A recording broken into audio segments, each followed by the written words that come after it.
Unsay mo ngan? Nora. Pila mang edad? Ako naman, kanang,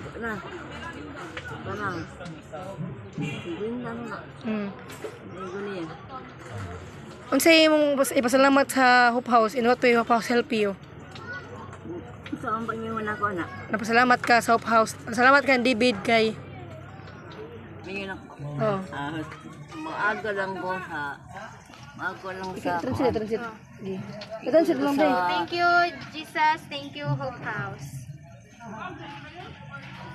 I-transit ba? Unsay isulti niya? Salamat siya. Okay.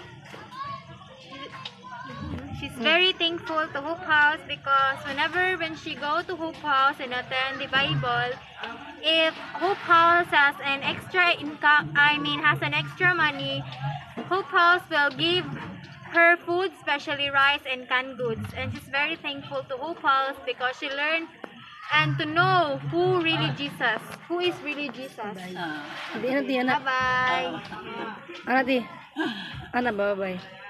Nagkakaroon ng tutuwa.